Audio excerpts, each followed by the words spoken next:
Hey, VA fam, I can't tell you how excited I am to introduce today's or this week's guest.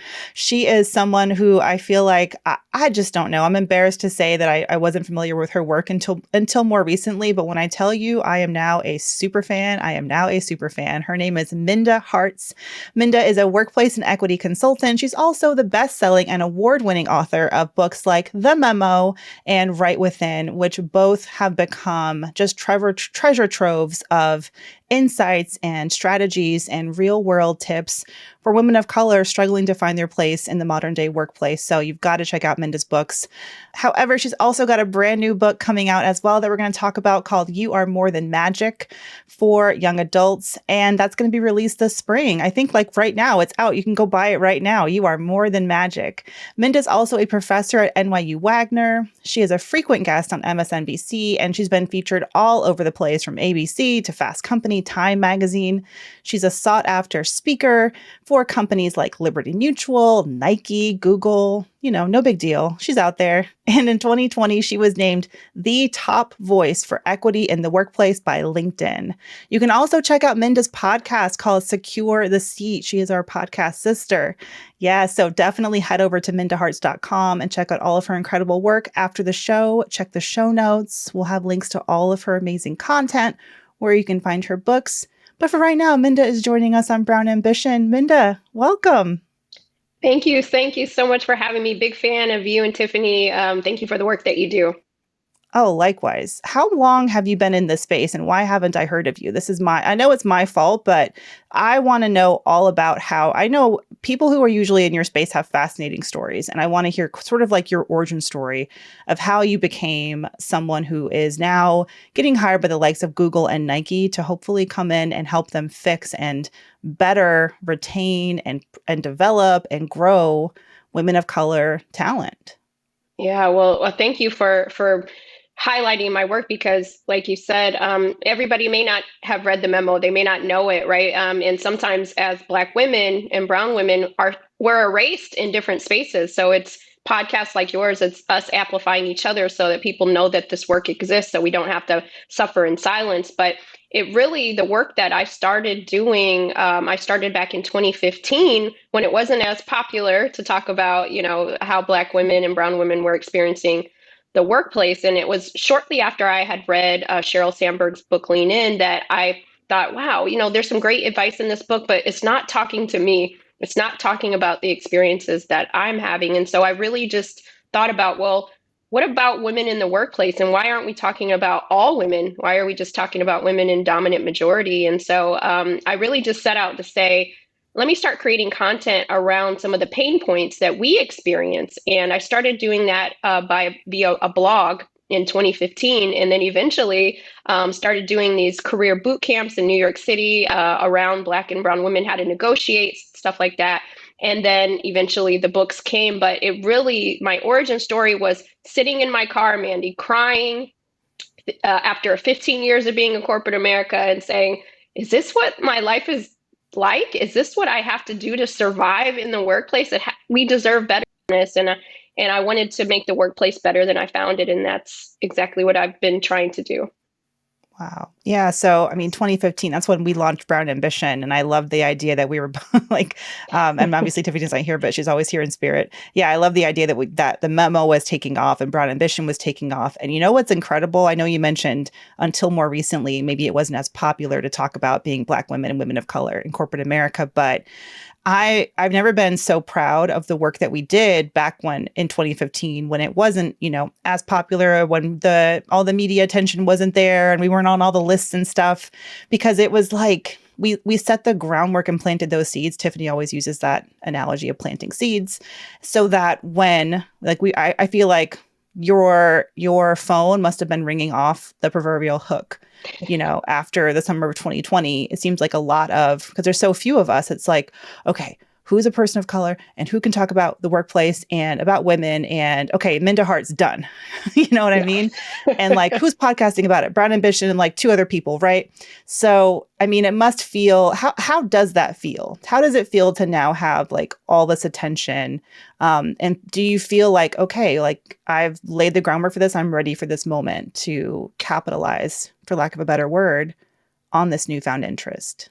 Yeah, it's, Mandy, it's bittersweet, right? And my life did change a lot um, after the unfortunate death of George Floyd, because to your point, when companies were starting to scramble and like, what are we going to do? They're like, who's out there doing this, right? Hmm. And when the old saying is, if you stay ready, you don't have to get ready. I was already doing this work, and the memo had came out 6 or months or 8 months before George Floyd, somewhere around that time period. And so it was just like the perfect culmination of, yes, I've been talking about this, and let's dig in more. Now let's move to some demonstration and not just talk. And so things change. I remember coming off the road in February of 2020, doing my last in-person speaking engagement, and I didn't know what life was going to be like once COVID had kind of shut things down. I was living in New York City, and then all of a sudden things were a little slow, and then just the calls were coming, and I've been,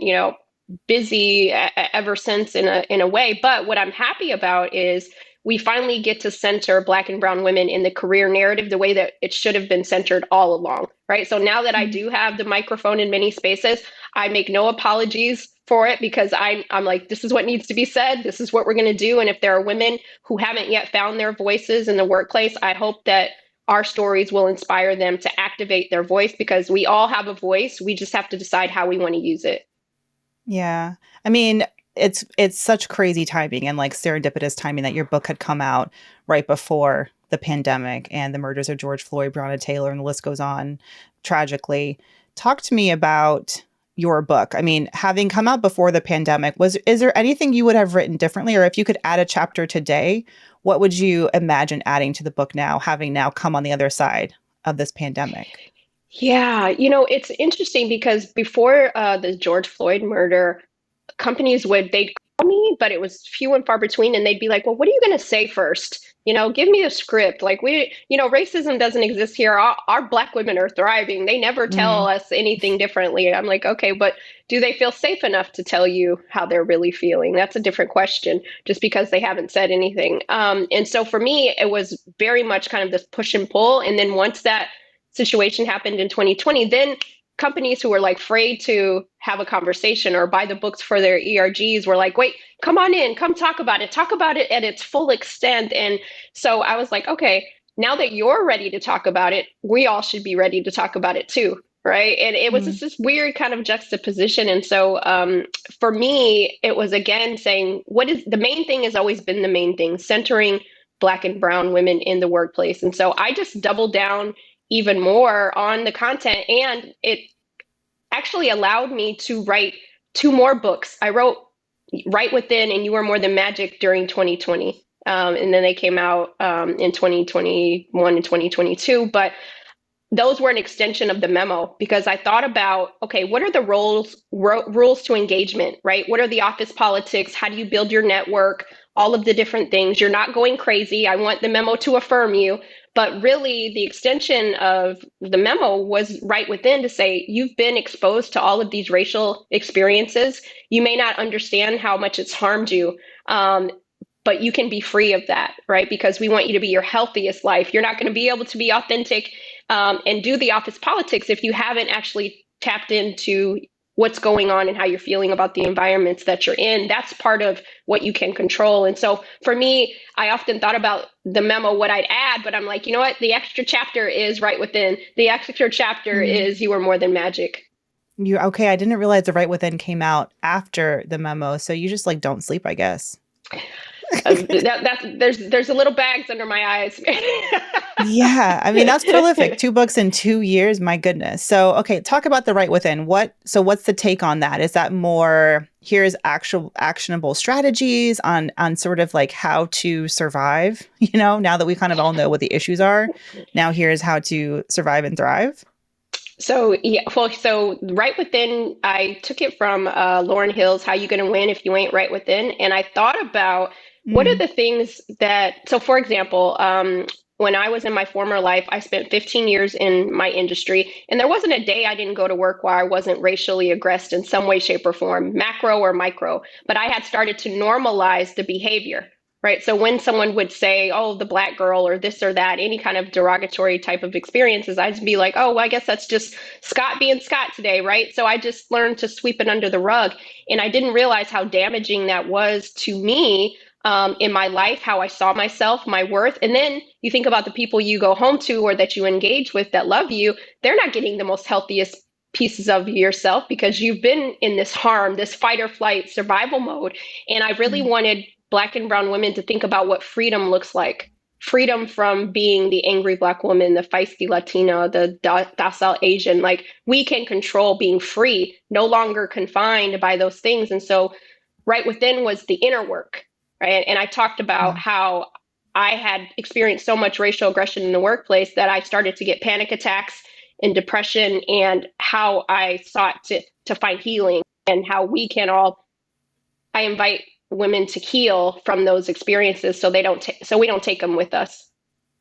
Yeah, I think the hardest thing about the 2020, just 2020 in general, and the pandemic and everything was sort of having to confront all of that and to acknowledge sort of what you had been through. And I mean, your experience sounds truly horrendous. I felt like I had the fortune of working at companies that were a little bit better than most, it seems like, at least not, egregiously. It wasn't like a lot of egregious racism. But then even for me, I think there's like the reflection time and what did you go through and kind of acknowledging it that can be really painful. And that can make you, like you mentioned earlier, these companies now want us, oh, we want to hear about it now. Talk to us. We're ready to acknowledge it. But for me, it's like, but are we ready to talk about it, Black women, and do we have to Yeah. do it on your time? Yeah, that part. That part.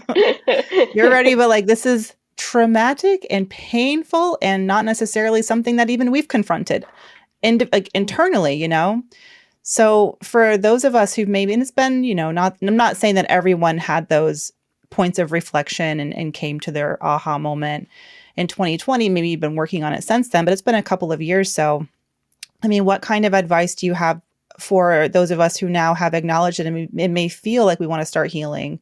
What can work? What can help? Yeah, one of the things that I hear from a lot of readers of Right Within is that they didn't even realize they needed to heal because they had normalized all of the experiences, be it, we've all been to the doctor and the doctor will say, where's your pain point? Is it a 10 or is it a 1? And we all have those experiences. But if you only have experienced a 3 in the workplace, those 3s add up and it's painful. Right? Being mistaken for the other Black woman every day, or someone not giving you an opportunity to use your voice, or being overlooked for the promotion, all of that is painful. And we often know the reasons why it's that way, right? But what do we tell ourselves? Just work hard, just keep your head down. This is what it's like for Black and brown women in the workplace. But we don't have to pass on those old tools of survival anymore, right? We want the next generation and our current generations to have the tools they need to thrive and not just survive. But we first have to acknowledge that harm has been caused. And so one of the things that Right Within is a little bit different than the memo is that I provide a lot of different frameworks for when you're, one thing I call, Mandy, healing while in hell, because not all of us are able to leave where we are right now. We can't just quit, but how do we still focus on the things that we can control, right? But first of all, the number one point is acknowledgement. You can't heal from what you're not willing to confront. And I think for some of us, we never even called it racism because it was never even safe to call it that in the workplace, right? Even to utter that something was racist. Up until 2 years ago, it's funny, dominant culture in the workplace will say, don't play the race card, don't make it about race. And then after George Floyd, let's make it about race. Let's talk about all the things. So it's these weird things. And as, Black and brown people of color, it's a very jarring to be in this situation. We're trying to figure out what all this means for us. And so Right Within is that soft place for Black and brown women to land. We just need that space to be able to land, to be able to be thoughtful. I even talk about therapy and how that was a very big part of my healing and still part of my maintenance. Hey, BA fam. Support for Brown Ambition comes from our friends at Avast. Avast has been a global leader in cybersecurity for more than 30 years and trusted by over 435 million users worldwide. That's a lot of people. Avast All new, all-in-one solution, Avast One, helps you take control of your safety and privacy online and prevents over 1.5 billion attacks every month. Avast One's award-winning antivirus stops viruses and malware from harming your devices. Data breach monitoring enables you to find out if your online accounts have been compromised and whether your passwords need to be changed. Firewall protection keeps personal information secure and prevents attacks. With Avast One, you can confidently take control of your online world without worrying about viruses, phishing attacks, ransomware, hacking attempts, and other cyber crimes. Learn more about Avast One at avast.com. Hey, BA fam, this podcast is sponsored by BetterHelp. Y'all know life can be overwhelming, and many people around us are feeling burnt out, and you may be feeling burnt out, and you may not even know it yet. Symptoms can include lack of motivation, feeling helpless or trapped, detachment, fatigue, and more. We often associate burnout with work, but that may not be the only cause. Any of our roles in life can lead us to feeling burnt out, and BetterHelp Online Therapy wants to remind you to prioritize yourself. Talking with someone can help you figure out what's causing stress in your life. BetterHelp is customized online therapy that offers video, phone, and even live chat sessions with your therapist, so you don't have to see anyone on camera if you don't want to. It's much more affordable than in-person therapy, and you can get matched with a therapist in under 48 hours. The best part is Brown Ambition listeners get 10% off their first month at betterhelp.com/brownambition. That's better, HELP.com/brownambition. Get 10% off your first month at betterhelp.com/brownambition. So you talk about therapy, and I think one of the things that is important in healing too, of course, is talking to experts and finding the right therapist, and that's also a journey in and of itself. One of the things that I found was I didn't realize I had kind of reached my patience limit for talking about race issues at work and women and how my company in particular could be doing better, because I had been talking about it and I was kind of resentful about it when it was the summer of 2020. And I was like, you know what, y'all deal with this. And then within the next 8 months, I was gone. But for women who are at work and maybe they've got some energy, or they feel like, okay, maybe I'm ready to talk about it. How do we protect ourselves? If you want to spend time, whether it's, doing the town halls or talking to your managers or trying to make things better, like you said, for the generation to come in the workplace, how do we protect ourselves in the workplace? And even if we're ready to talk about it and the company says they're ready to talk about it, is there anything we should be, weary of, or just kind of be watching our backs a little bit? The one thing that I always say is that we have options. And I think sometimes as Black and brown women, we feel like we don't have options, that we just kind of have to go with status quo. And I think now we're at a position where we can say what we mean without saying it mean. So what I mean by that is if we do want to engage in race, class, gender, whatever the case may be, whatever intersection, we can decide that that's what we want to do. But if we feel like we want to tap out, we don't want that, let the DEI person or somebody else handle that. I'm going to be over here doing my work and doing my own healing. Then we also should give ourselves space to do that as well. One of the things that I indicated right within in the dedication, it says, to Black women who were told they had to be strong for everybody but themselves.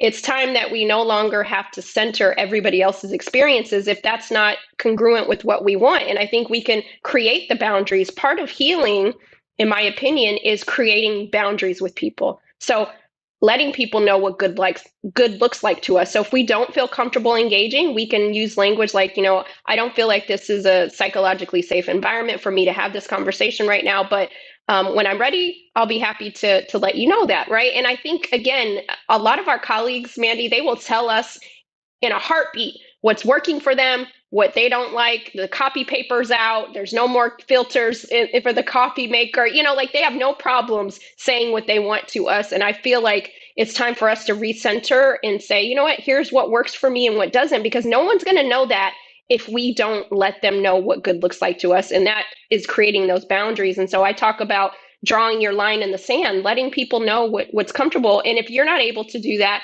who's your squad? In the memo, I talk about your squad. Who are those people that you trust inside the workplace that maybe, you have the conversation with them and they can have different conversations. So just knowing again that there are various ways and resources that we can utilize that time, but we don't have to feel guilt or shame or a responsibility to be somebody's teacher and give them the homework, right? Like we can Yeah. really now start to center ourselves and figure out what healthy looks like for us. And if healthy is not engaging, then that's not on the job description. I don't think any of us were hired, many of us were not hired to be the educators of all things race related in the workplace. Now, if you want to cut the check and this is an additional job role, then that's a different kind of conversation. Yeah. Yeah. For me, I think it was also just realizing that the even if there was good intentions, it on the employer's part or people in the workplace's part, it was that sense of, am I just the person who makes you feel comfortable enough to talk about this? Like, am I that, people say they have one black friend. Am I the black work friend? Or am I the senior leader black woman who you can sort of look to and say, well, we're doing something right if Mandy's here and she's doing okay. Like that. I have to unpack all of that. But if I think back on my corporate experiences, the higher in the ranks I got, the more it felt like I became that token, that pet. There's this, there's this whole idea of black women in the workplace kind of being a pet one day and then a threat the next day. And oh man, that was the exact thing that happened to me. I don't even know if I've unpacked that yet, but I totally agree. It's like the willingness to draw a line in the sand, like you said, set a boundary and not talk, not show up until you're, like you said, psychologically safe enough to do so.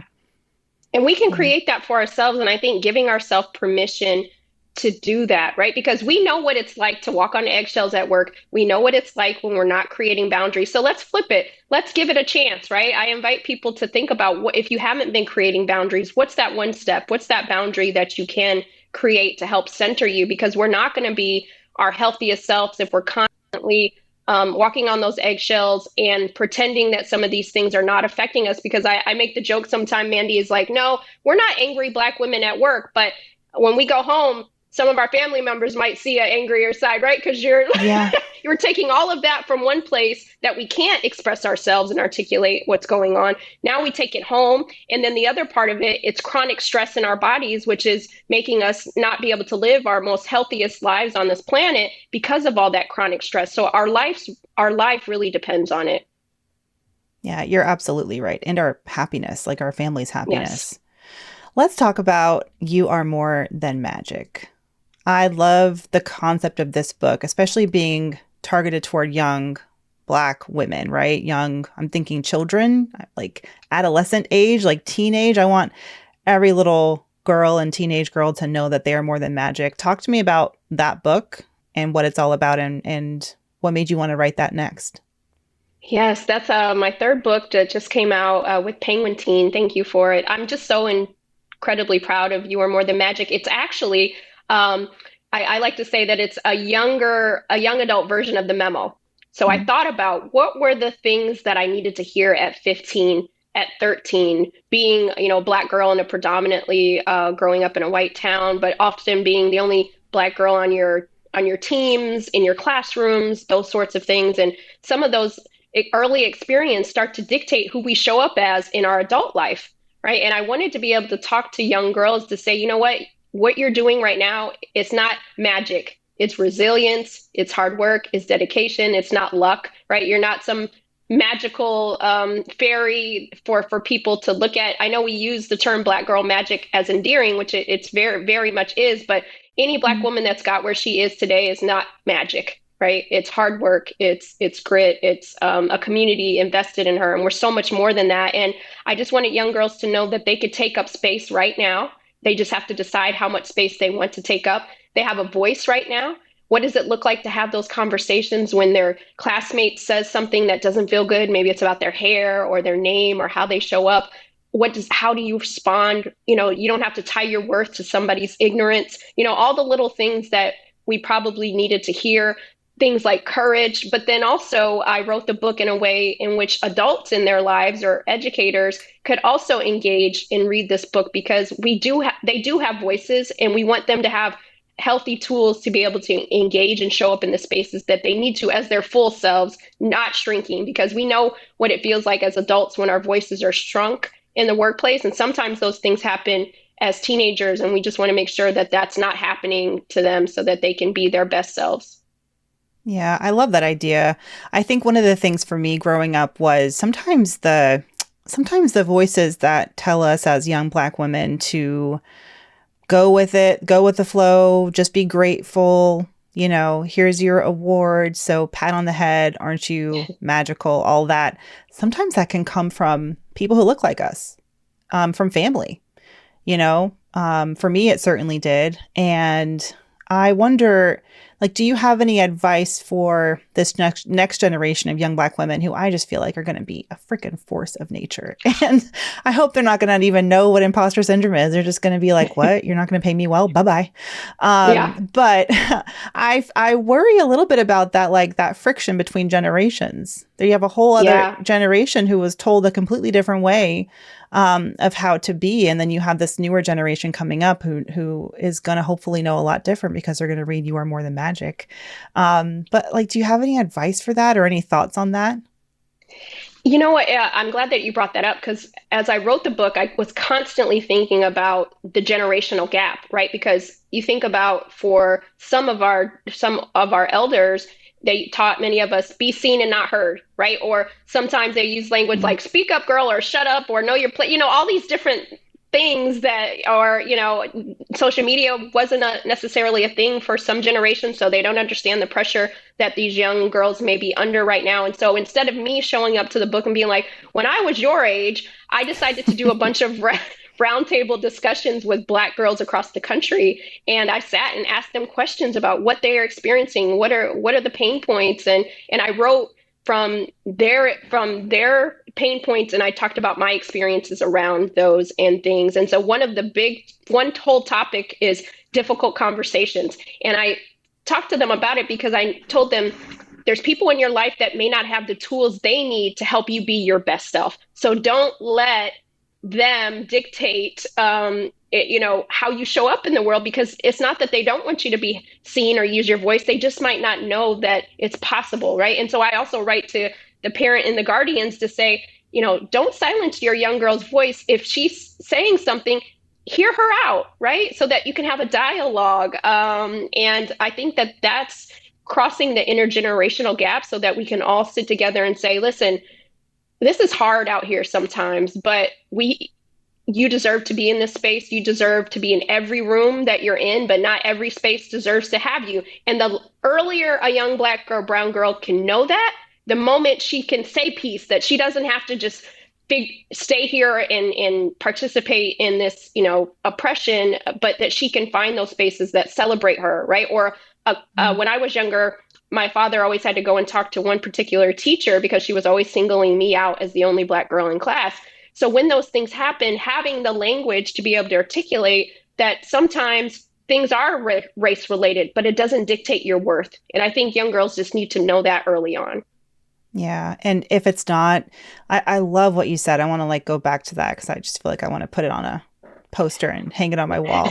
But it was about people around you may not have the tools that they need to help you be the best version, something like that.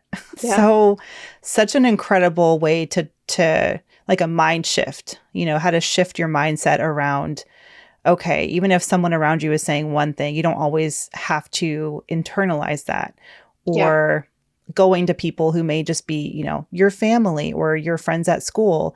The world gets so much bigger, once you get out of, high school even and through college and then the working world, and then finding the people who do have, who are healthy enough themselves to be able to pour into you. You know what I mean? Mm-hmm. And surrounding yourself. It may take a while. For me, I feel like it took me years and years to collect the right little group of gems. You know what I mean? Mm-hmm. But when you find your chosen family in that way, and it's like a collection of mentors, like colleagues, new friends, but yeah, people who you sort of surround yourself with who are able to give you what you need and echo back to you how much you're capable of.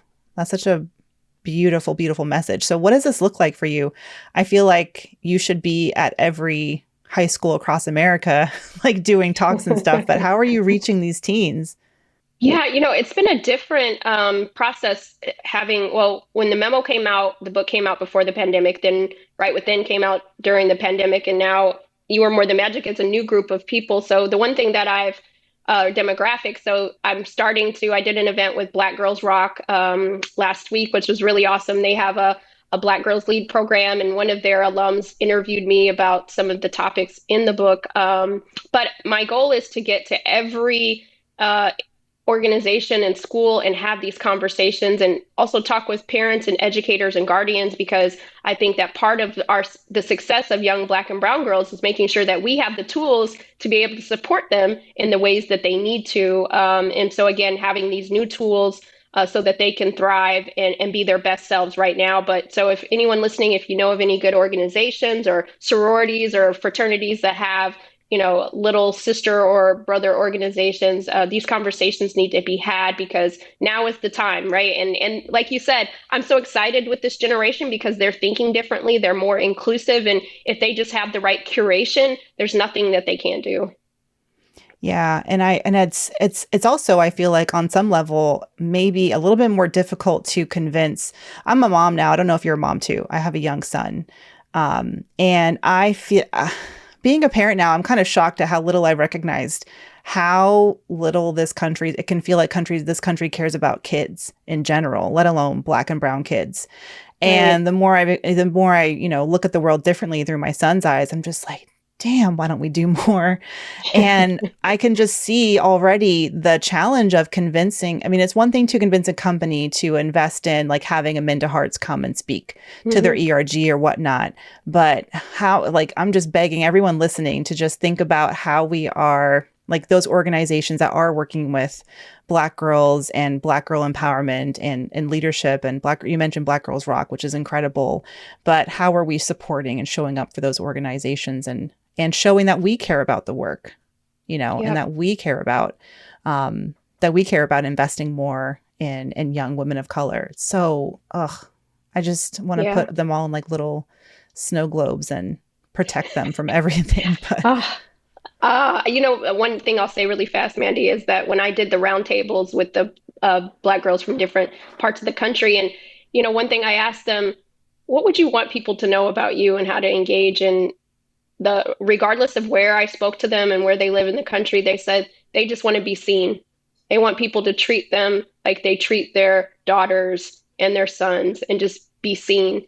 And it broke my heart that even at 13 and 14 and 21, that they feel that like not being seen, right? And I use this book as a protector. Like even on those days where they don't see you, know that we always see you. You're always seen, and you're not hidden. You'll make me cry, Minda, but that's okay.